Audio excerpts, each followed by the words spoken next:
until 7:30 p.m. At 6:26 p.m., a severe thunderstorm was located over Medford, or near Owatonna, moving east at 30 miles per hour. Expected hazards include 60 miles per hour wind gusts and half-dollar-size hail.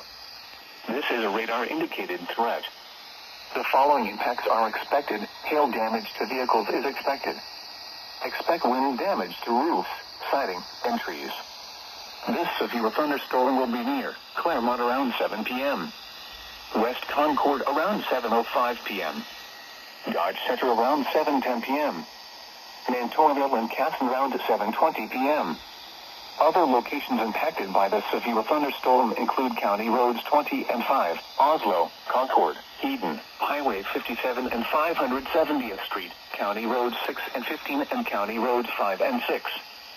For your protection, move to an interior room on the lowest floor of a building. Repeating, a severe thunderstorm warning has been issued until 7:30 p.m. for the following county: Dodge, Minnesota.